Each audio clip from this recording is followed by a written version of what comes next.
출애굽기 68강 부모공경이라는 제목으로 본문 말씀은 출애굽기 20장 12절 한 절, 출애굽기 20장 12절 한 절 같이 읽겠습니다. 내 부모를 공경하라. 그리하면 내 하나님 여호와가 내게 준 땅에서 내 생명이 길리라. 아멘. 아멘. 지난주에 카톡으로 질문 들어왔던 내용이 오늘 내용과 좀 연결이 되니까 오늘 답변을 할게요. 삼일체가 정리가 잘 안 되고 아버지와 아들에 대해서 이제 표현되는 것이 성경에서 많이 헷갈린다, 이런 내용의 질문인데,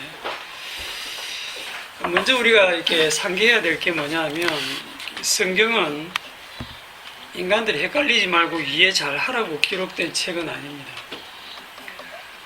오히려 이게 감추어져 있고 그냥 진짜 일방적으로 주님 홀로 다 이루었다는 걸 선포하는 책이고, 성령 받은 자기 백성만 알아보라고 하는 책입니다. 그리고 또 이 성경이 기록될 때는 묵시세계의 내용을 그러니까 하늘의 그 얘기를 여기 기록을 하시는데, 사람의 언어를 채용해서 기록을 하다 보니까 이 사람들이 이 문자만 보면 그 문자에 있는 그 뜻에 갇혀가지고 원뜻을 알 수가 없게 돼 있어요. 그러니까 뭐 아버지, 아들 이런 개념이 우리가 생각하는 아버지, 아들 개념하고 성경에서 말하고 있는 아버지, 아들 개념이 다르거든요. 전혀 다르거든요. 그래서 인간 사회에서 통용되는 아버지와 아들 개념 가지고 접근을 해 들어가면 해석 자체가 엉터리가 될 수밖에 없는 겁니다. 아버지와 아들 개념은 오늘 부모 공경에서 더 구체적으로 다루기로 하고, 신학자들이 만든 삼위일체 개념을 가지고 성경을 들어가시면 안 됩니다. 성경은 삼위일체를 증가하지 않고 또 아버지를 증가하는 것도 아니고요, 성령님을 증가하는 것도 아니고, 성경은 오직 누구만 증가한다? 예수 그리스도, 아들 되시는 예수 그리스도만 증가하는 책이다. 아버지 보입니까? 아버지 하나님 안 보이죠? 본 사람 아무도 없어요. 성령님 본 사람 있습니까? 성령님의 일하심은 우리가 겉으로 볼 수도 있지만 성령님을 본 적이 없어요. 그럼 예수님 본 적이 있습니까? 네. 예, 예수님 본 적이 있습니다. 여러분 안 봤다고요? 대신에 다 본 사람들이 있습니다. 제자들이, 사도들이 다 보고 증인이 되어서 증거를 해놨거든요. 그래서 하나님, 보이신 하나님, 나타나신 하나님은 예수 그리스도밖에 없어요. 구약에서는 하나님께서 일을 하실 때 여호와의 이름으로 일을 하셨어요. 또는 주의 이름, 여호와의 이름으로 일을 하셨는데, 신명기 6장에 가보시면, 신명기 6장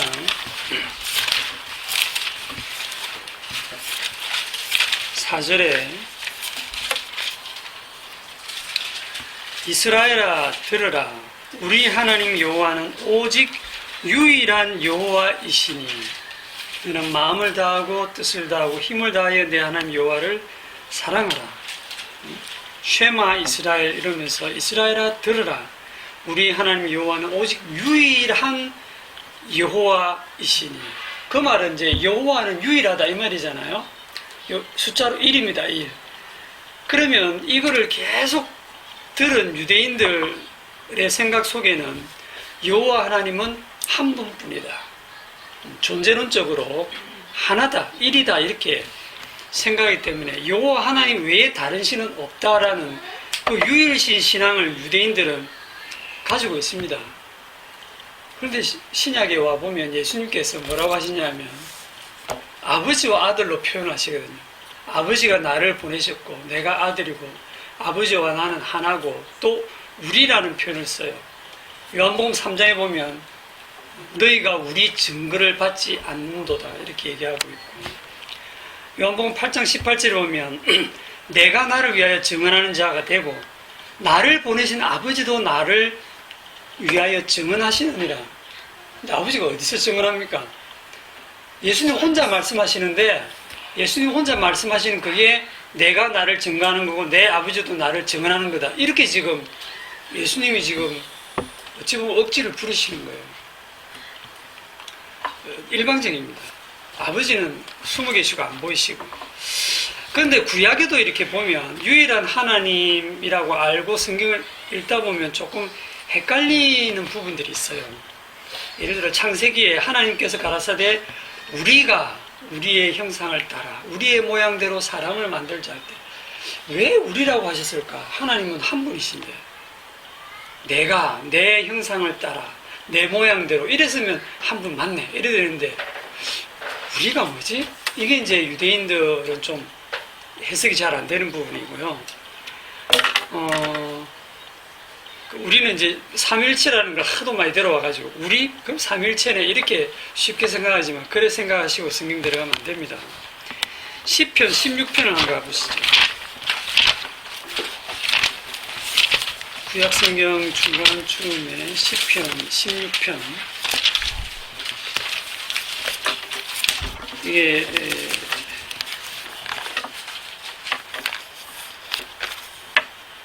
시편 16편 8절에 보시면 내가 여호와를 항상 내 앞에 모시며 그가 나의 오른쪽에 계심으로 내가 흔들리지 아니하리로다. 내가 누굴까요? 시를 쓰신 분이 다윗이거든요. 그러면 1차적으로 다윗이죠. 다윗이 내가 여호와를 항상 내 앞에 모시며 그가 나의 오른쪽에 계심으로 내가 흔들리지 아니하리로다 라고 되어 있는데 그 다음을 쭉 읽어보면 이름으로 나의 마음이 기쁘고 나의 영도 즐거워하며 내 육체도 안전히 살리니 이는 주께서 내 영혼을 스올에 버리지 아니하시며 주의 거룩한 자를 멸망시키지 않으실 것입니다. 여기에 신약에 오면 사도행전에서 베드로가 이 구절을 딱 인용하면서 예수님이 그 무덤에서 썩지 않고 부활하실 것을 이 구절을 가지고 설명하거든요. 그러니까 이게 1차적으로는 다윗이지만 다윗을 통해서 그리스도께서 자기 고백을 하고 계신 거예요. 그러니까 이게 그리스도의 얘기입니다. 예수 그리스도.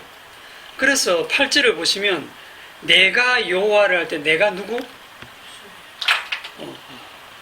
다윗이지만 다윗의 입을 의탁하여 이렇게 얘기하잖아요. 사도행전에 보면 성령께서 다윗의 입을 의탁해서 얘기하시는데 이 내가 누굽니까?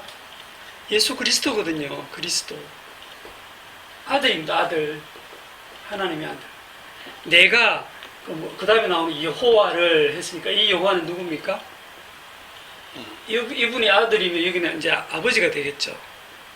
그렇죠? 이때 나오는 이 여호와는 아버지입니다. 내가 여호와를 항상 내 앞에 모시며 그가 나의 오른쪽에 계시도다. 누가 누구의 오른쪽에 계세요? 그가 나의 오른쪽이니까 누가 누구의 여호와가 오른쪽? 예수님 오른쪽에 있다. 아버지가 아들의 오른쪽에 계시죠. 그래서 구약 성경에서는 처음에는 아버지가 오른쪽에 계십니다. 오른쪽이라 해서 우리는 그렇게밖에 상상이 안 되지만 하늘에 보좌가 이래 있는데 아들 앉아 계시고 아버지는 오른쪽 의자에 앉아 계시고 이렇게 상상을 하지만 그건 우리 상상일 뿐이고 오른쪽이라는 의미는 심판주의 권세를 다 가지신 분이라는 뜻이거든요. 오른쪽 자리가 모든 권세를 가진 자리예요. 그런데 이게 시간이 지나면서 어떻게 되느냐 하면 그 다음 구절을 쭉 보면 11절에 주께서 생명의 길을 내게 보이시리니 주의 앞에는 충만한 기쁨이 있고 주의 오른쪽에는 영원한 즐거움이 있나이다. 여기 아버지의 오른쪽에는 영원한 즐거움이 있나이다. 이 말은 예수님께서 십자가의 그 고통을 받으시고 죽으시고 부활하신 다음에 주가 되시면 이제 주의 오른쪽 자리로 가시는 거예요. 그러니까 아버지와 아들의 자리가 바뀌는 거예요. 아버지가 심판하지 않으시고 모든 심판을 아들에게 맡기시고 아버지 보좌 우편에 앉으신단 말이 성경에 굉장히 많이 나오죠. 처음에는 아버지가 우편에 계시는데 이제는 아들이 상속자가 되어 아버지의 모든 권한을 상속받아서 아버지 우편으로 가신다라는 그런 내용입니다. 시편 110편.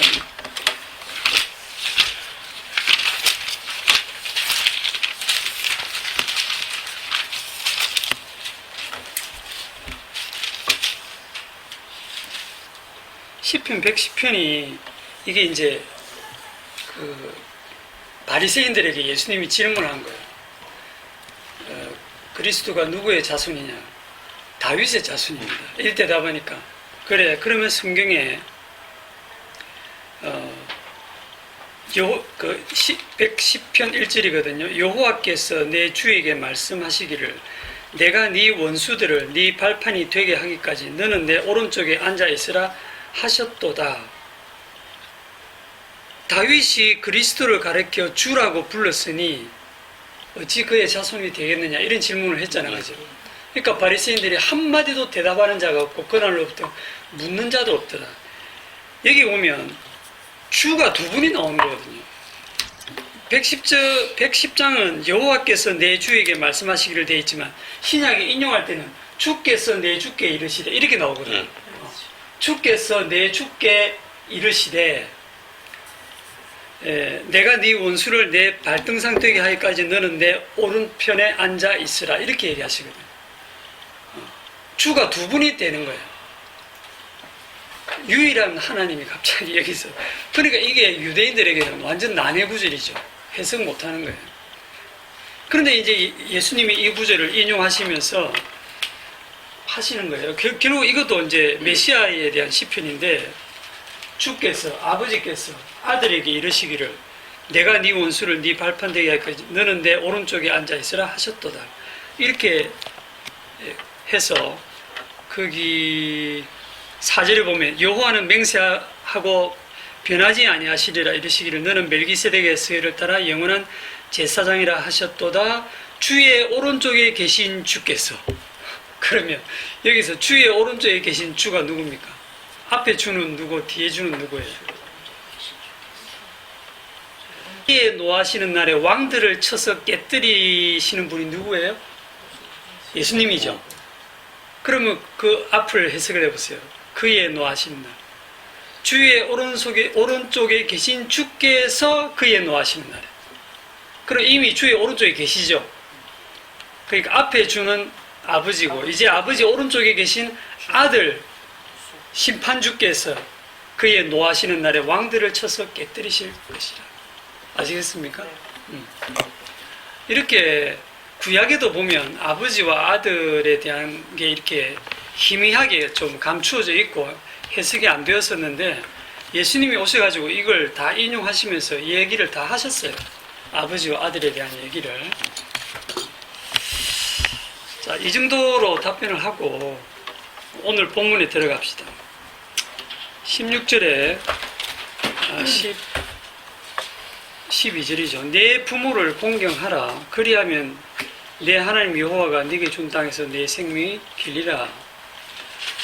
매년 이제 5월 가정의 달이 되고 둘째 주 어버이 주일이 되면 우리는 그런 거 없습니다만은 이 어버이 주일이 되면 한국 전체 교회에서 부모 공경에 대해서 효도에 대해서 설교들이 강단에 쏟아져 나옵니다. 부모 공경 잘하면 이 땅에서 잘 되고 장수한다. 그게 약속이 있는 첫 계명이다. 그러면서 부모 공경해라, 효도해라. 그리고 예화도 아주 좋은 예화들을 잘 들고 말도 너무 잘하기 때문에 그걸 듣고 있으면 고개가 끄덕거려지고 부모님 은혜가 한 번 더 이렇게 생각나고 아유 부모님한테 전화 한 번 더 드려야 되겠다. 용돈을 좀 더 드려야 되겠다. 이런 생각도 들고 그렇죠.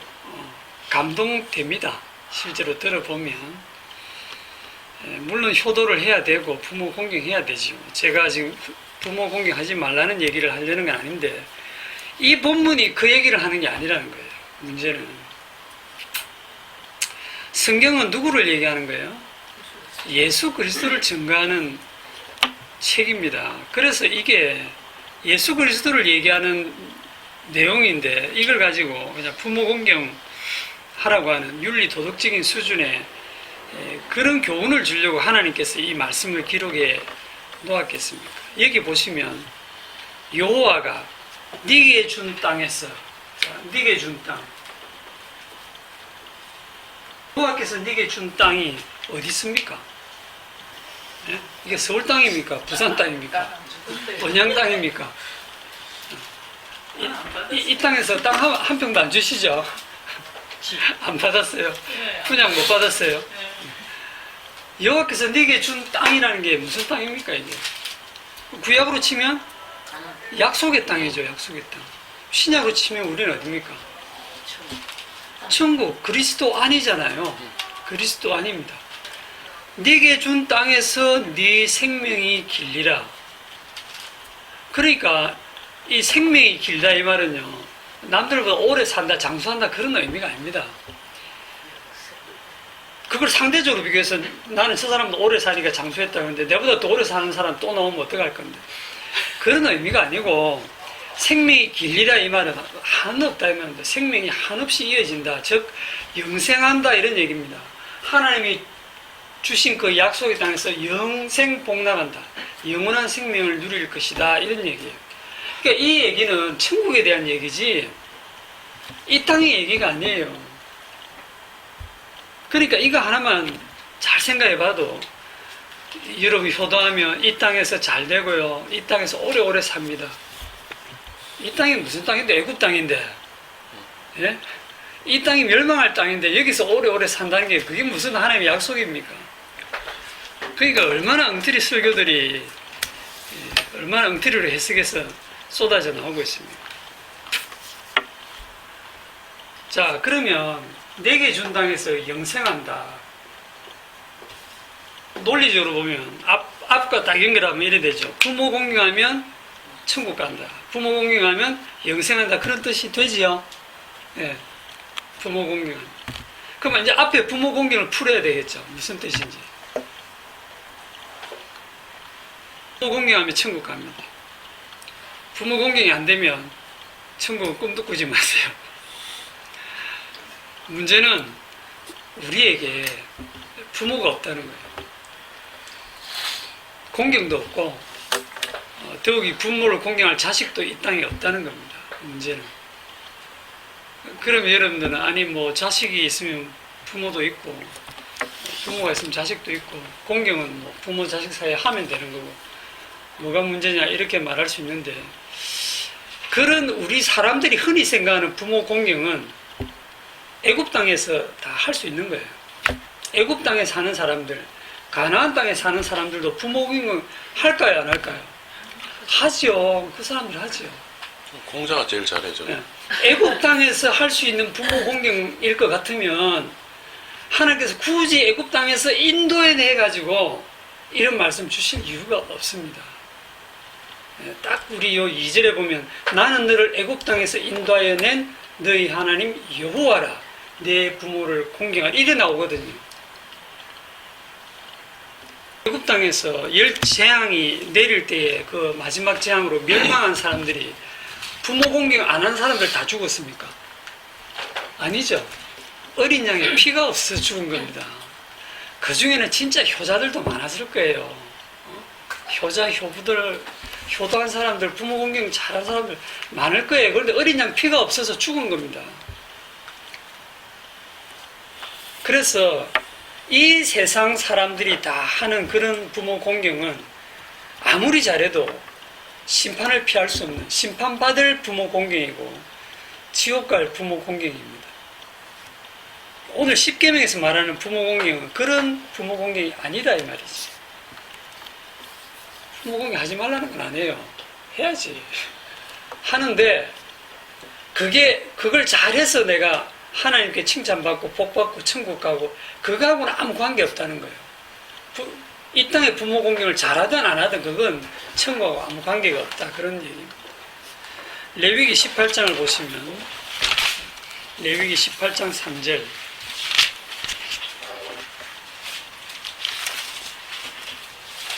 읽어보시죠. 너희는 너희가 거주하던 애굽 땅의 풍속을 따르지 말며 내가 너희를 인도할 가나안 땅의 풍속과 규례도 행하지 말고 네. 애굽 땅의 풍속을 따르지 마라. 가나안 땅의 풍속도 따르지 마라. 그 풍속이 뭐겠습니까? 뭐 우상 숭배하고 막 죄짓고 이렇게 생각하시죠? 아닙니다. 그 사람들 되게 평범하게 사는 사람들이에요. 가서 우리가 그 세계 속에서 살면요, 이 몇 번 이렇게 말트고 좀 지내면 다 좋은 사람들입니다. 에베소서로 넘어오면 에베소서 2장에 뭐 이런 말씀이 있어요. 그때 너희는 그 가운데서 행하여 이 세상 풍조를 따르고, 이 세상 풍조를 보면 이 세상 풍조에서 부모 공경하면 안 된다 그렇게 가르칩니까? 살인하라고 가르칩니까? 간음하라고 가르칩니까? 아니잖아요. 이 세상 사회 법도 살인하면 안 돼, 간음하면 안 돼, 도둑질하면 안 돼, 부모 공경하고 부모에게 효도해야 돼, 국가에는 애국해야 돼, 이렇게 가르치잖아요. 이게 세상 풍조입니다. 이게 애굽 땅의 풍조고 가나안 땅의 풍조고. 그런데 너희는 그것을 따르지 말고 나의 법도를 따라라, 이렇게 주님 말씀하시거든요. 그러니까 인간끼리 모여 사는 이곳에서의 부모 공경은 제가 심판받을 부모 공경이고 지옥 갈 부모 공경이다, 이렇게 말씀을 드리는 거예요. 어쩌면 여러분 듣기가 좀 거북할 수도 있어요. 세상에서 하는 그 부모 공경을 두고 잘한다고는 말을 못할지언정 뭐 지옥 갈 부모 공경이다 이렇게 얘기하면 거북하실 수도 있지만, 성경이 그렇게 말씀을 하고 있습니다. 요한복음 8장에 가시면 자주 보는 구절이지만 외울 정도로 봅시다. 요한복음 8장 44절 다 같이 읽으시죠. 시작. 너희 아비 마귀에게서 났으니 너희 아비의 욕심대로 너희도 행하고자 하느니라. 그는 처음부터 살인한 자요, 진리가 그 속에 없으므로 진리에 서지 못하고 거짓을 말할 때마다 제 것으로 말하나니 이는 그가 거짓말쟁이요 거짓의 아비가 되었습니다. 네, 여기에 살인도 나오고 거짓도 나오고 다 나오죠. 근원이 다 나옵니다. 너희는 너희 아버지라 이 말이다. 너희 아비가 마귀다 이 말. 누구 보고 하는 얘기죠? 그 1차적으로는 여기에 예수님을 믿은 유대인들을 두고 하는 얘기입니다. 불신자나 뭐 이방인 두고 하는 얘기가 아니고, 그거는 뭐 논할 것도 없기 때문에. 그런데 예수를 믿은 유대인들 그 수준이면 그 안에 우리가 사실은 다 포함되는 거예요. 우리 보고 하시는 얘기죠. 너희는 너희 아비 마귀에게서 났다. 왜 그렇게 말씀하시냐면, 아담이 범죄하고 난 이후에, 마귀의 유혹을 받아서 범죄하고 난 이후에 마귀의 권세 속에 들어가 버렸죠. 그래서 이 아담이 선악과 먹고 난 다음부터 마귀의 욕심대로 사는 겁니다. 하나님의 형상을 잃어버리고 이제 자기 형상대로, 그 다음에 나오는 아담 2, 아담 3, 아담 4 이렇게 쭉 나오는 그 아담의 후손들을 전부 통틀어서 뭐라고 하냐면 뱀의 후손이다 이렇게 부르잖아요. 뱀은 마귀입니다. 마귀의 후손이다. 그러니까 이 뱀의 후손을 두고 예수님이 하신 말씀이 너희 아비는 마귀다. 그러면 논리적으로 따져보세요. 이 뱀의 후손이 자기 아버지를 공경하고 얘는 또 저 아버지를 공경하고 저 아버지를 공경하면 쭉 따라가 보면 누구 공경하는 거예요? 마귀 공경하는 거지 결국. 그러니까 너희 아버지가 지금 마귀다 이 말이야. 너희 아버지가 마귀인데, 그러니까 이 땅에는 공경할 아버지가 없다 얘기를 제가 그래서 말씀을 드리는 거예요. 그러면 공경할 아버지가 어디 있습니까? 공경을 하기 전에 뭐 해야 되냐면, 일단 이 아담의 이 공동체에서 떠나야 됩니다. 여기서 떠나야 돼요. 떠나서 다른 공동체로 들어와야 진짜 아버지를 만날 수가 있고 부모 공경도 할 수가 있습니다. 여기를 쭉 이제 따라가다 보면 48절에 유대인들이 대답하여 이르되 우리가 너를 사마리아 사람이라 또는 귀신이 들렸다 하는 말이 옳지 아니하냐. 예수께서 대답하시되 나는 귀신 들린 것이 아니라 오직 내 아버지를 공경함이거늘 너희가 나를 무시하는 도다. 지금 예수님이 하시는 말씀이나 하는 행동을 보고 유대인들이 뭐라고 평가하느냐면, 너 사마리아 사람처럼 우상숭배자고 너 귀신 들린 소리 하고 있다, 그렇게 평가를 하고 있습니다. 이 유대인들의 평가는 무엇을 근거로 하는 평가죠? 성경을. 그렇죠. 성경을 근거로 한 평가예요. 구약에 자기들이 달달달 외우고 있는 구약 성경 말씀에 근거해서 유일한 여호와 하나님만 믿는 자기들이 볼 때 예수님은 계속 이상한 소리를 하는 거예요. 그러니까 그 말씀에 근거해서 딱 보니까 자기들은 말씀대로 살고 있는데 예수님은 말씀대로 안 살아. 안식일도 어기고 뭐 율법을 다 어기면서 뭐 세리와 죄인들하고도 막 술 먹고 지내고 이러는 거야. 그러니까 자기들은 말씀대로 사는데 예수랄 사람은 한 번씩 기적을 행하기를 하는데 말씀대로 살지 않아. 이상한 소리만 자꾸 해. 그러니까 그 미쳤다, 귀신이 들렸다, 이렇게 얘기를 평가를 하는 거예요. 오늘날 십자가 복음을 믿는 우리 성도들도요, 말씀대로 산다고 하는 사람들한테 그런 소리 듣게 되어 있습니다. 십자가 복음 좋아하시네. 말씀대로 전혀 살지도 않고 지 맘대로 살면서 완전히 미쳤네, 이런 소리를 듣게 되어 있습니다.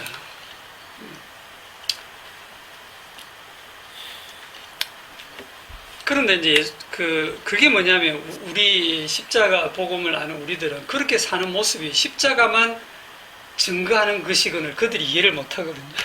오늘 여기 예수님이 오직 아버지를 공경함이거늘 그들이 이해를 못하거든요. 아버지를 공경하는 분, 이제 결론 나왔죠. 누굽니까? 예수님밖에 없어요. 왜냐하면 아버지를 보고 아는 분이 누굽니까? 예수님밖에 없어요. 아들은 예수님밖에 없어요. 아버지는 숨어 계시고 아무도 모르고, 아버지를 보고 아버지로부터 보냄받은 아들은 예수님밖에 없기 때문에 아버지의 뜻을 정확히 알고 아버지를 공경할 수 있는 유일한 아들은 예수님밖에 없죠. 그 부모 공경은 예수님만 할 수 있어요. 아들이 아버지를 공경하는 요거는 예수님만 할 수 있고, 이분이 부모 공경을 완성하시게 됩니다. 자, 아까 잠깐 얘기했는데 부모 공경을 하기 위해서 떠나야 된다, 이렇게 얘기를 했죠. 이 떠나야 되는 게 뭐냐면, 아까 출애굽기 다시 20장으로 돌아오면, 우리는 이 공동체에서 떠나고 싶지 않습니다. 나의 살던 고향인데 어떻게 떠나겠어요? 정든 곳인데, 내 부모, 친척 다 있고 사랑하는 가족들이 있는 곳인데 여기를 떠나라 안 되거든요. 그래서 출애굽기 20장 2절에 보면, 나는 너를 애굽 땅 종되었던 집에서 인도하여 낸 내 하나님 여호와다. 그들이 순순히 따라 나왔으니까 끄집어냈죠. 진짜 손잡고 막 질질 끄집어낸 거예요. 하나님이 이렇게 손잡고 끌어내셔야 떠날 수 있어요. 우리는 절대 스스로 안 떠납니다. 우리는 이 땅을 떠나고 싶은 생각도 없어요. 그냥 이 땅에서 부모 공경하고 살고 싶지. 근데 이 땅에서 계속 살면서, 여기에 계속 살면서 부모 공경하면 그 부모 공경은 무슨 부모 공경이다? 지옥 갈 부모 공경이다. 그렇게 말씀을 드렸죠.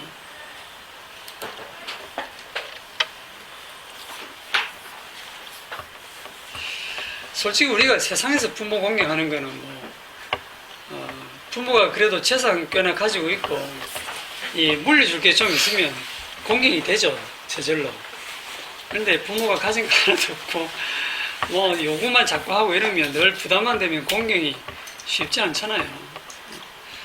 그래서 이 세상 풍속을 따라서 하는 부모 공경은 다 따져보면 자기를 위한, 자기 체면 세우기나 자기 생색내기나 뭐 또는 어떤 유산을 바라거나, 이런 따져보면 자기를 위한 부모 공경이 됩니다. 그래서 지옥 갈 부모 공경이라고 제가 얘기를 하는 거예요. 자, 떠나야 된다. 떠나야 된다. 왜 떠나야 되냐? 이 땅에는 아버지도 없고 자식도 없기 때문에 떠나야 된다. 그러면 이제 우리는 하나님이 태어나게 했으니까, 이 땅에 여기서 태어나게 했으니까 그러면 다 하나님 자식이 아니냐, 이렇게 말할 수 있죠. 그러나 하나님이 태어나게 했다고 다 하나님의 자식이 아닙니다. 어떻게 태어나야 되냐면 어린 양의 피를 경유해서 태어나야 됩니다. 그래야 자식이 됩니다. 여호와 하나님께서 이스라엘 백성들을 애굽에서 인도에 낼 때 뭐라고 하시냐면 이스라엘은 내 아들 내 장자다 그랬잖아요. 이스라엘은 내 아들 내 장자다. 이제 내 아들로 삼고 아버지를 섬기도록 이제 불러낸다는 거거든요. 이스라엘은 내 아들이다 하고 불러내실 때 출애굽할 때 어떻게 불러내냐면 어린 양의 피로 그들을 출애굽 시켰잖아요. 그래서 어린 양의 피로 살아나온 그들이 하나님의 아들이 되는 거예요. 그래서 아들 만들어내는 것은 뭐로 만들어낸다? 어린 양의 피로 만들어낸다. 그리고 광야길을 걷게 하시는 것을 신명기 8장에서는 너는 사람이 그 아들을 징계함 같이 네 하나님 여호와께서 너를 징계하는 줄 마음에 생각하고 내 하나님 여호와의 명령을 지켜 그 길을 따라가며 그를 경외할지니라. 그러니까 그 광야 40년을 그렇게 고생시키더라도 그게 아들을 징계하는 것처럼 하나님이 너를 아들로 대우하니까 그 징계를 잘 받아라 이렇게 얘기를 하는 거죠. 자, 그러면 그 이스라엘은 원래 이름이 뭐였습니까? 지금은 이렇게 민족으로 되어 있지만 이스라엘의 원래 이름이 네, 이스라엘이 지금 큰 민족을 이루었지만 원래 이름이 야곱이죠. 야곱의 아버지가 누구? 이삭이고 이삭의 아버지는 아브라함이에요. 그죠? 아브라함을 하나님께서 처음 불러냈습니다. 갈대아 우르에서 하나님께서 창세기 12장 1절에 보시면 불러내시죠. 반드시 떠나게 하십니다. 창세기 12장 1절. 그래서 아브라함부터 시작을 해야 돼요. 여호와께서 아브라함에게 이르시되 너는 너의 고향과 친척과 아버지의 집을 떠나 내가 네게 보여줄 땅으로 가라. 떠나라는 거예요. 고향 떠나고 아버지 떠나고 친척 떠나고 다 떠나라는 거예요. 이 세계를 떠나라는 거죠. 그거를 지금 말씀을 하시고 있는 겁니다.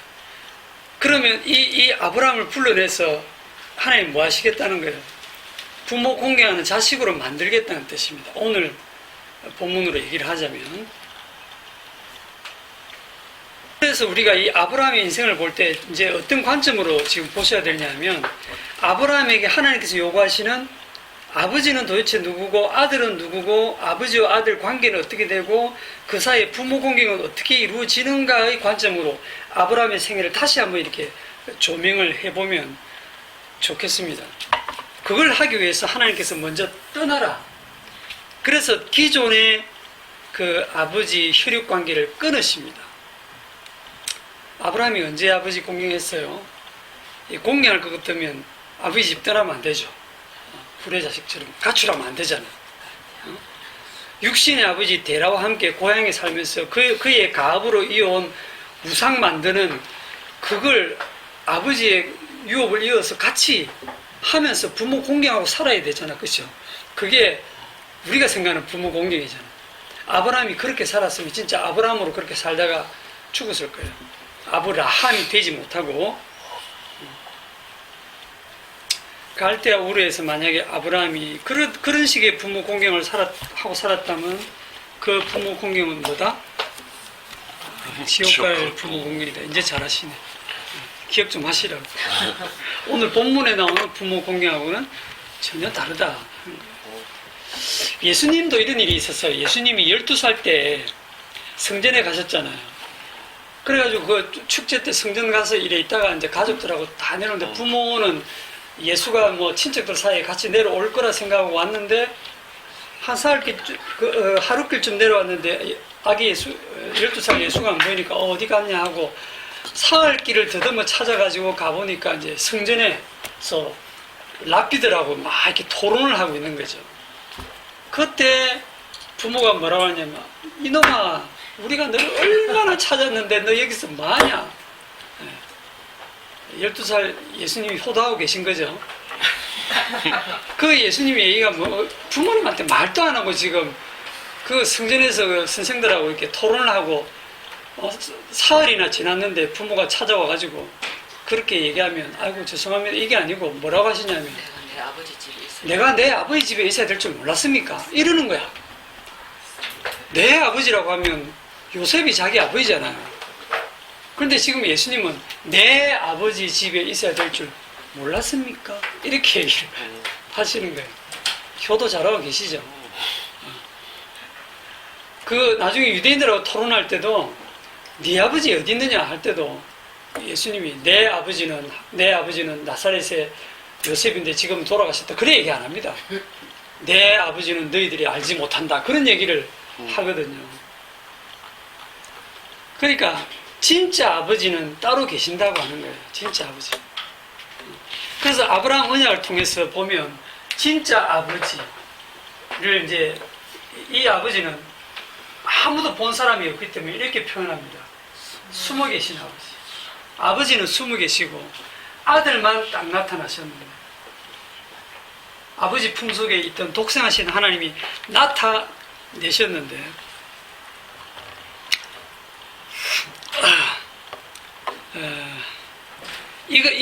여기서 이제 이 아버지가 되는 자격을 한번 얘기를 해볼게요. 아버지가 될 자격을 제가 한번 생각을 해봤는데 두 가지 능력하고 권세를 가지고 능력과 권세를 다 가지시고 계신데 능력은 무슨 권세? 능력은 무슨 능력이냐면 아들을 창조해낼 없는 데서 만들어낼 능력 그리고 죽음에서 건져낼 능력이 있어야 아버지입니다.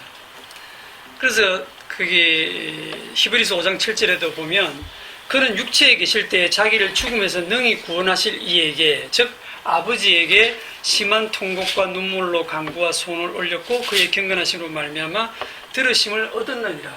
무슨 능력이냐면 죽음에서 건지실 죽음이라고 하는 건 이거는 완전 끝이거든요. 끝난 거거든요. 거기에서 다시 건져낼 살려낼 능력 그걸 가지고 있어야 되고 권세는 또 뭐냐면 아버지의 권세라고 하는 것은 굉장합니다. 아들에게 뭘 요구할 수 있냐면 죽으라고 요구할 수 있는 권세가 있습니다. 아들의 모든 것을 몰수할 권세가 있어요.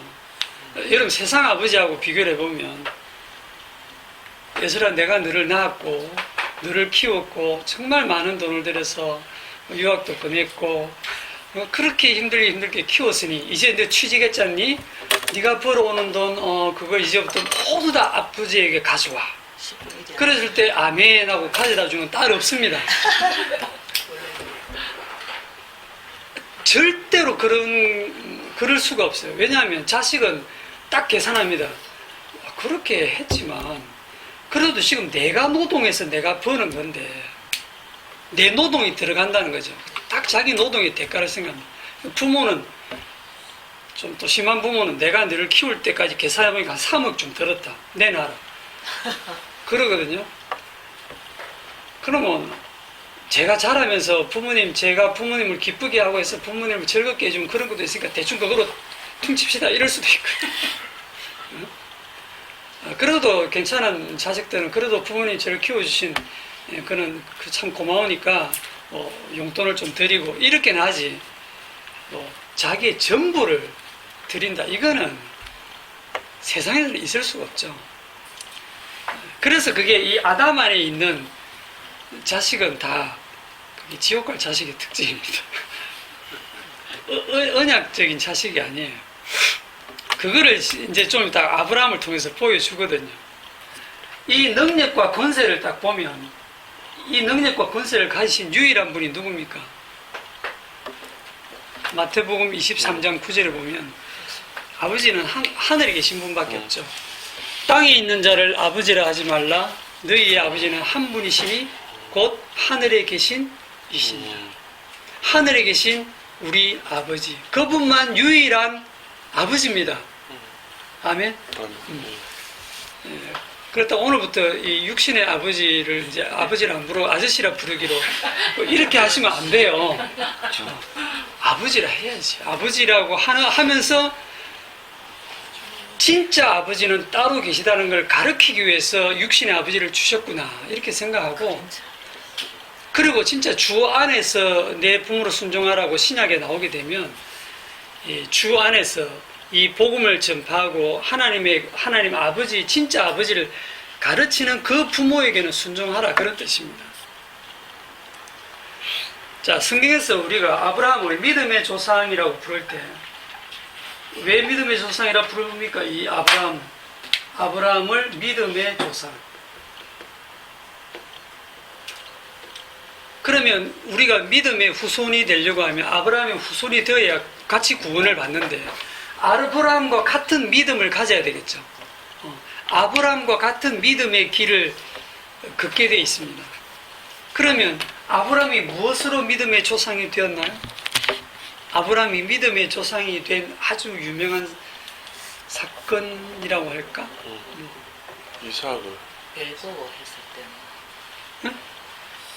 시청각 교육 벨보고 그 말을 믿고 어루 여기는 그 사건. 아들을 이삭. 죽임으로 뭐 이삭. 창세기 22장에 네. 아들을 맞죠. 모리아산에서 제물로 바치라 할 때 그걸 순종해서 바쳤을 때 그 믿음이 정말 훌륭해서, 그 앞에 그럴까요? 그거 아닌 것 같은데. 그거 같으면 네. 우리는 기가 팍 죽어요. 그렇죠. 야, 진짜 믿음의 조상은 뭔가 다르긴 다르구나. 어떻게 자기 자식을 저렇게 진짜 바칠 생각을 하지? 우리도 따라해요. 우리는 진짜 한 대 때리고 싶어도 때리기도 아까울 정도의, 민균이가 그렇잖아요, 그죠? 그걸 바치라고 하면 어떡하겠어요? 안 받습니다. 안 바칩니다. 예, 네. 다른 건 다 드리는데 민균이는 못 바칩니다. 네. 로마스 4장을 가봅시다.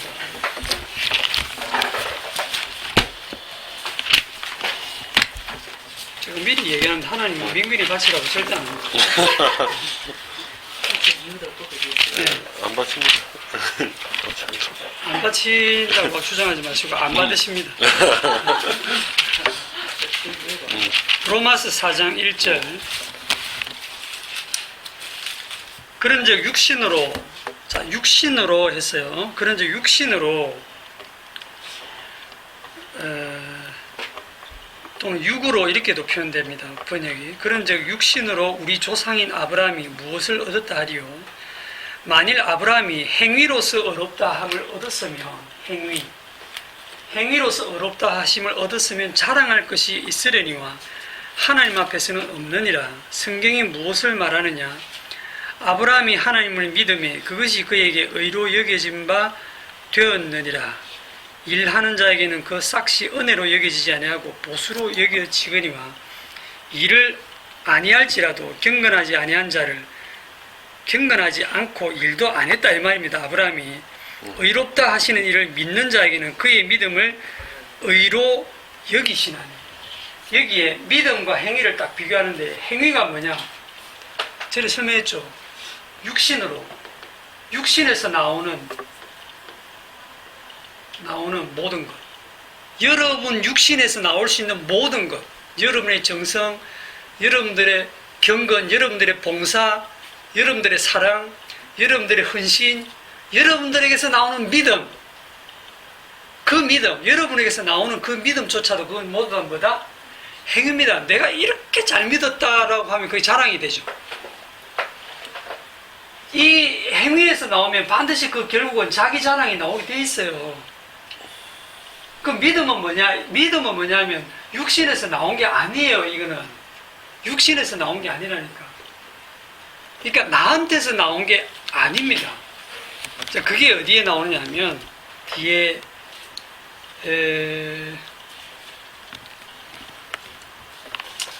몇 절을 보시냐면 17절부터 보죠. 기록된 바 내가 너를 많은 민족의 조상으로 세웠다 하심과 같으니 그가 믿은 바 하나님은 죽은 자를 살리시며 없는 것을 있는 것으로 부르시는 이시니라. 아브라함이 바랄 수 없는 중에 바라고 믿었으니 이는 네 후손이 이 같으리라 하신 말씀대로 많은 민족의 조상이 되게 하려 하심이라. 그가 100세나 되어 자기 몸이 죽은 것 같고 사라의 태가 죽은 것 같음을 알고도 믿음이 약하여지지 아니하고 믿음이 없어 하나님의 약속을 의심하지 않고 믿음으로 견고하여져서 하나님께 영광을 돌리며 약속하신 그것을 또한 능히 이루실 줄 확신하였으니 그러므로 그것이 그에게 의로 여겨졌느니라. 이 기록을 보시면 아브라함이 100세가 되고 사라가 99세가 되어서 사라의 태가 다 죽어서 더 이상 임신할 수 없는 그런 상황에서도 믿음이 없어가지고 약속을 의심하지 않고 믿음에 견고해져서 하나님께 영광을 돌리면서 능히 이룰 줄 믿고 확신을 했다. 이렇게 지금 하나님이 평가하고 계시죠. 예. 그런데 역사적인 사실은 뻥이. 팩트 체크를 해봅시다. 창세기 17장. 네. 창세기 17장. 17절. 왜곡이 되네.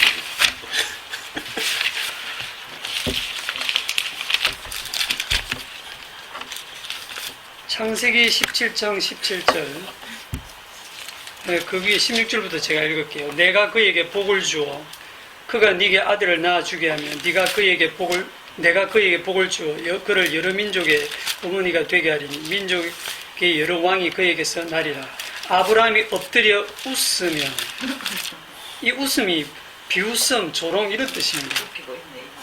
피식 웃는 겁니다. 아브라함이 웃으며 마음속으로 이르되 100세 된 사람이 어찌 자식을 낳을까? 사라는 90세니 어찌 출산하리요? 하고 아브라함이 이에 하나님께 아뢰되 아유, 이스마엘이나 그냥 잘 되게 해주세요. 이러고 있다니까요. 이게 팩트입니다. 역사적인 사실입니다. 아브라함 믿었어요, 안 믿었어요? 끝까지 안 믿었습니다. 사라도 웃었고 아브라함도 웃었고, 아유, 그게 됩니까 하나님? 그냥 지금 내가 낳은 이스마엘이나 잘 되게 해주세요. 그 아브라함의 믿음 없음, 불신. 아브라함은 끝까지 안 믿었다는 거예요. 이 믿음의 조상의 특징입니다. 끝까지 안 믿었는데 끝까지 안 믿은 그 위에 주님 홀로 약속하신 것을 주님 홀로 다 이루어 놓고는 하시는 말씀이 그래서 너는 믿었다. 그래서 너는 믿고 흔들리지 않고 확신하고 나한테 영광 돌리면서 그렇게 견고하게 너의 믿음을 끝까지 지켰다. 그래서 너는 의롭다. 이렇게 해주시는 거예요. 그러니까 아브라함도 의의가 없네요. 이래 되는 거죠. 아브라함도 제가 언제요? 이래 되잖아요. 이게 아브라함에게서 나온 행위가 아니라니까요. 그러니까 아브라함이 전혀 자랑할 게 없고요. 이 기록을 보면 내가 언제? 이래 되는 거예요. 저는 이렇게 한 적이 없습니다. 그런데 주님 평가는 네가 다 믿었다. 주님 홀로 다 해놓고 주님이 다 완성해놓고는 네가 믿은 거야. 이게 바로 주님이 하신 거죠. 이게 믿음의 조상입니다. 이게 진짜 믿음이에요. 주님이 그냥 주시는 믿음. 그래서 여러분도 믿는다고 할 때 제가 믿습니다. 이건 믿음 아닙니다. 안 믿어지는데요. 못 믿겠는데요. 저는 어떨 때는 딱 믿는 것 같다가도 좀 시간 지나면 이런저런 사건 생기고 보면 막 하나님이 진짜 계신지 내가 구원 받았는지 복음을 내가 아는 건지 저는 도무지 안 믿어집니다. 하고 끝까지 여러분 안 믿는 게 맞아요. 아브라함을 따라간다면. 그래서 마지막에 천국 간다고 하면 피식 웃으면서 내가 무슨 천국에 이랬는데 여러분이 천국에서 눈을 뜰 때 의의가 없어야 돼요. 의의가 없네. 내가 어떻게 여기에. 아니 그 이삭을 바칠 때 아브라함이 다 하나님께서 예비해놓고 다시 살려준 그 믿었다 했잖아요. 그거는 아브라함의 믿음이 아니네. 하나님. 그것도 주님이 그렇게 평가하시는 거죠. 자, 그걸 제가 지금 설명하려고 해요. 방금 고사님 말씀하신 그 이삭을 바치는 그게 진짜 믿음이 좋아 보이잖아요. 그 기록이. 왜 그거를 언급하면서 이 믿음의 조상 얘기를 안 하느냐 이 말입니다. 아시겠어요? 그게 중요한데 그거를 언급을 안 하고 안 믿은 걸 지금 언급해서 믿음의 조상 얘기를 했잖아요. 창세기 17장 창세기 15장에서 이미 믿음으로 의롭다 했습니다.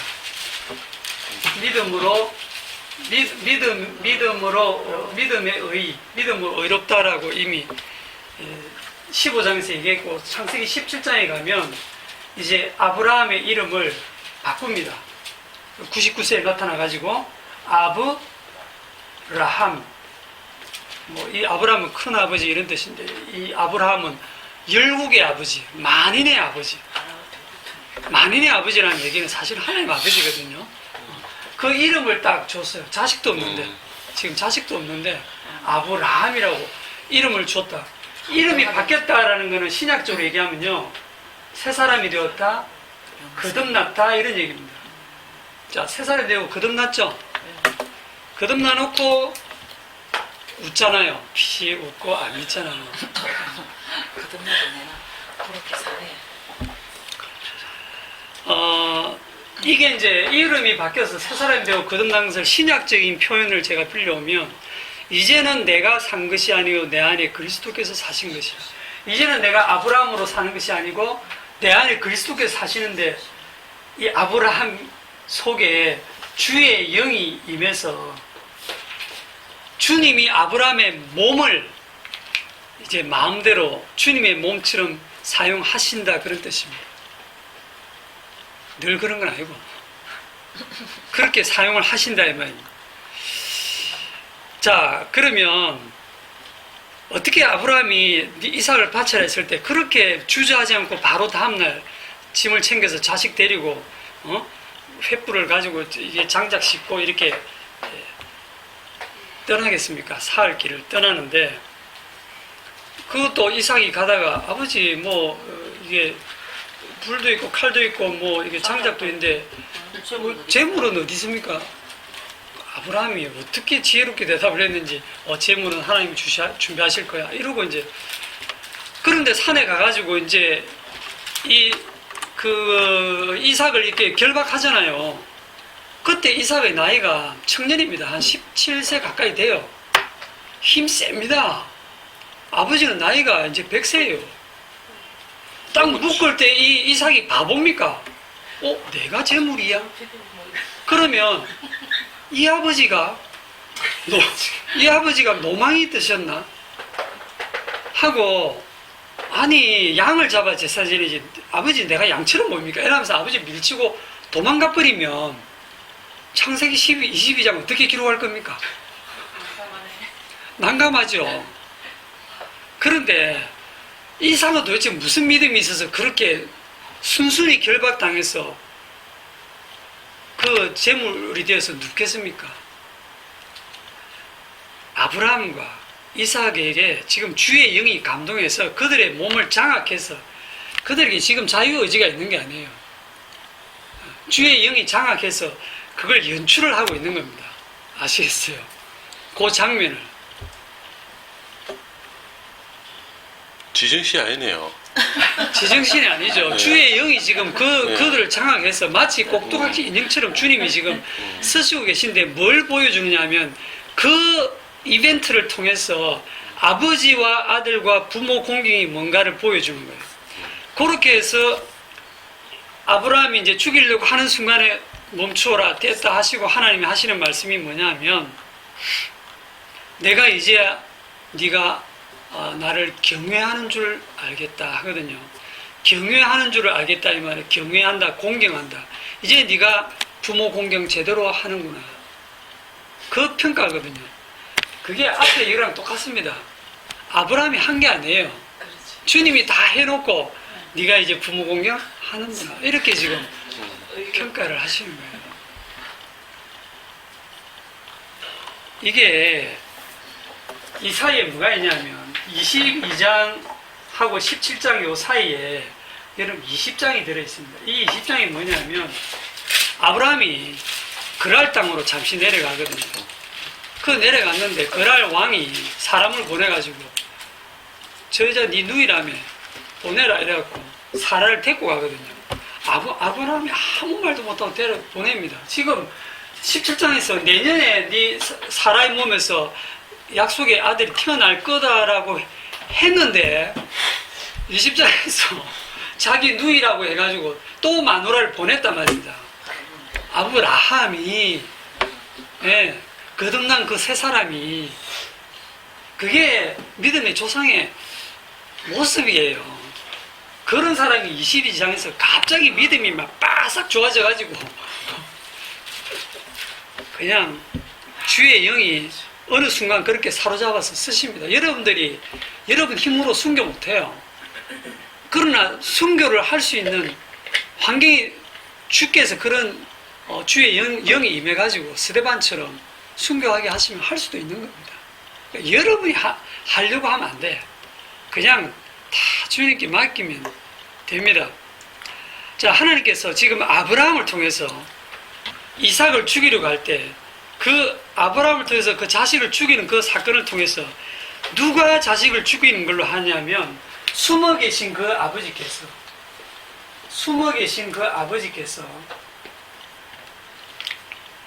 네 자식이 아니고 하나님이 그 아버지께서 자기 자식, 하나님의 자식을 죽이는 걸로 그 아브라함이 이해하도록 지금 하시는 거예요. 아브라함이 지 자식이면 못 죽입니다.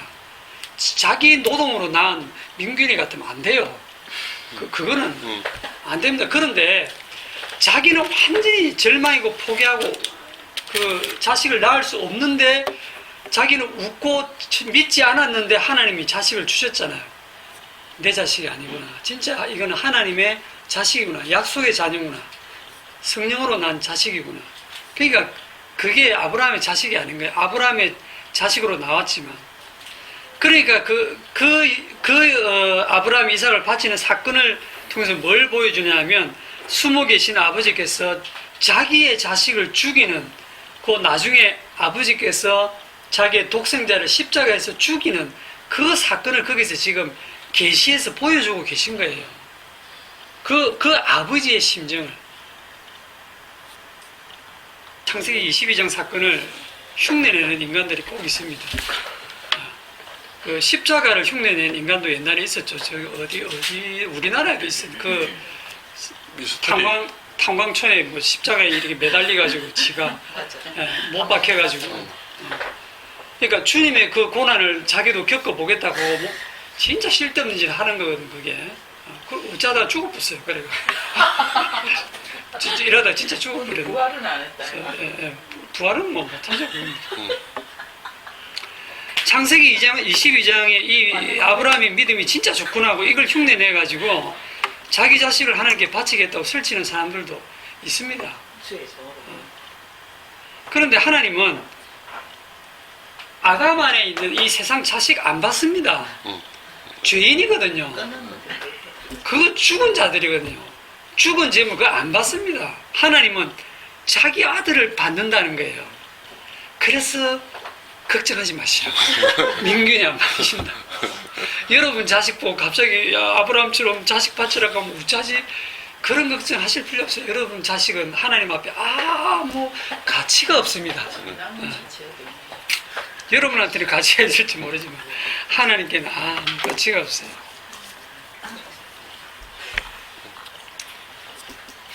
자, 아버지와 아들은 철저하게 감추어져 있었고 부모 공경의 그 참뜻도 감추어져 있었기 때문에 오늘날까지 부모 공경이 뭔지도 모르고 그냥 문자적으로 이해해서 이 땅에서의 부모 공경으로 알고 그렇게 행했는데, 그러나 진짜 유일한 부모 공경, 창세전의 아버지와 아들의 언약에 따라서 아버지여 할 수만 있다면 이 잔을 내게서 옮기시옵소서 했지만, 그러나 내 뜻대로 마옵시고 아버지의 뜻대로 하옵소서. 그때 아버지의 뜻은 아들아 네가 십자가에 죽는 길밖에 없다. 그 아버지의 뜻을 따라서 아들이 하늘의 모든 영광 보이고 십자가에서 죽으시는 거예요. 이거는 진짜 죽으시는 거예요. 아버지가 안 살려주면 어떡할 건데. 끝인데 진짜로 우리들 생각에. 그래서 그 아들이 십자가에 죽기까지 복종하셨으니, 그죠? 아버지의 뜻에 복종했답니다. 그게 아버지의 권세입니다. 그 아버지의 권세에 아들은 그대로 복종을 했다는 거예요. 그게 아들입니다. 그게 진짜 아들과 아버지 관계예요. 그걸 생각해 보면 우리는 어떤 생각을 해야 되냐면, 야, 나는 진짜 아들 자격 없구나 이 생각을 해야 돼요. 그렇죠? 우리는 하나님 아버지한테 그렇게 못하잖아요. 안 죽으려고 바둥바둥거리지 죽여주세요 안 하잖아요. 오직 예수님만이 십자가에서 부모 공경을 완성하셨어요. 하나님 아버지께 영광을 완전히 돌리면서 십자가에 죽으셨어요. 그리고 하나님께서 부활시키셨고 아버지께서 그를 하나님 보좌 우편에 앉으셔서 심판주로 세우시고 모든 무릎으로 예수의 이름 앞에 꿇게 하셨어요. 자, 그러면 이제 우리가 문제예요. 우리는 어떻게 아브라함처럼 부모 공경을 완성하고 어떻게 예수님처럼 부모 공경을 하느냐? 흉내낼 수 없어요. 어떻게 해야 되냐면 창세기 22장 사건처럼 주의 영이 아브라함에게 이삭에게 임해서 그렇게 된 것처럼 우리에게 주의 영이 임해야 됩니다. 갈라디아서 4장 6절.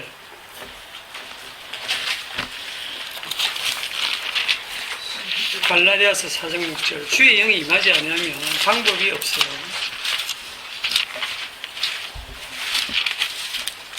갈라디아서 4장 6절 다 같이 시작. 우리가 아들임으로 하나님이 그 아들의 영을 우리 마음 가운데 보내사 아빠 아버지라 부르게 하셨느니라. 네. 우리 육신으로는 죽었다 깨어나도 우리가 아들이 될 수 없어요. 그래서 아들의 영을 보내주셨어요. 아들의 영이 누굽니까? 성령이죠. 네. 성령이 구약에서는 아버지의 영이었는데 이제 예수님이 우편 앉아 심판주 되시고 모든 권세를 다 위임받은 이후에는 그리스도의 영, 아들의 영이 되어서 우리에게 예수님이 보내주십니다. 그 아들의 영이 우리 속에 들어오면 우리가 이제 예수님의 아버지를 아바 아버지라고 부르게 된단 말이에요. 아바 아버지. 무슨 자격으로? 아들의 자격. 더 구체적으로 말하면 양자의 자격. 양자의 영을 우리 속에 보내셨다라고도 표현하죠. 양자란 뜻은 뭡니까? 진짜 아들은 아니라는 뜻입니다. 저는 진짜 아들은 아닙니다. 그런데 진짜 아들 때문에 아들의 자격을 얻었습니다. 라는 거예요. 그래서 진짜 아이러니하게도 뭐냐면 이 아들의 영을 받지 아는 사람들은 자기가 죄인인 줄도 모르고 자기가 아들인 줄 알아요. 아들의 영을 받지 않은 사람들은 말씀에 근거해서 자기가 믿고 자기 확신 속에 빠져가지고 이것저것 몇 가지 체험을 끌어모아서 이런 근거로 해서 나는 하나님의 자녀다라는 자기 확신 속에 빠져서 삽니다. 마치 유대인들이 구약의 여호와가 자기의 아버지다라고 확신하고 있는 것처럼.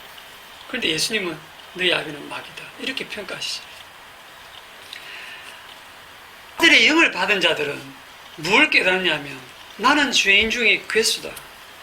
나는 진짜 아들의 자격이 없는 가짜 아들이구나. 그거를 아들의 영을 받은 사람들은 깨닫고 그 아들의 영을 받기 전까지 자기가 상상했던 하나님 아버지는 다 우상이고 흑우였다는 것도 깨닫고 내가 열심히 믿어서 내가 하나님 자녀가 된다고 했던 것도 다 헛짓이었다는 것을 깨닫게 되는 거예요. 그래서 자 아들의 영이 임하면 어떤 일이 벌어지느냐 하면 우리 처음에는 이게 나의 몸이었는데 나의 몸, 믿음 없는 나의 몸에 아들의 영이 딱 임해가지고 아들의 영이 딱 임해서 더 이상 내 몸이 아니고 내 몸은 그리스도와 함께 십자가에 죽은 자가 되고 그리스도 안에서 다시 살아서 누구의 몸이 돼요? 누구의 몸이 됩니까? 주의 몸이 되죠. 교회가 되죠. 교회. 주의 몸. 여러분 한 사람 한 사람이 주의 몸이고 주의 몸 된 교회잖아요.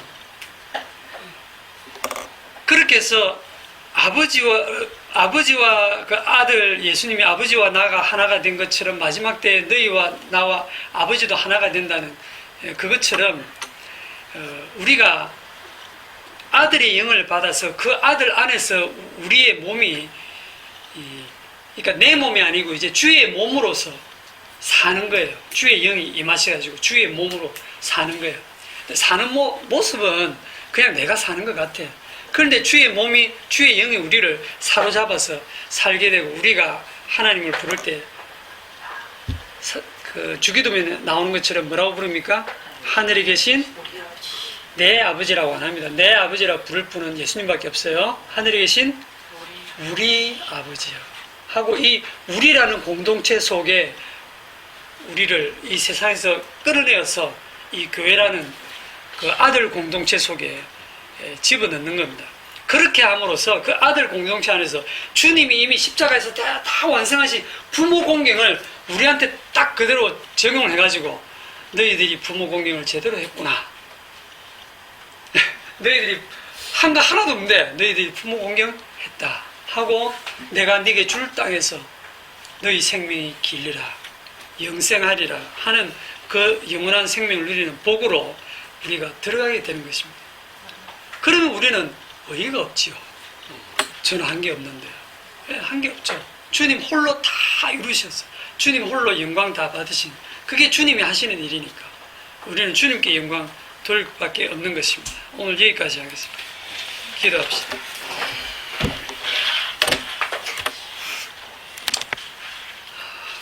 하나님 아버지, 지금까지 우리는 아버지가 누구인지, 아들이 누구인지, 아버지와 아들의 관계가 어떤 관계인지, 어떤 것이 부모 공경인지도 모르고 살았습니다.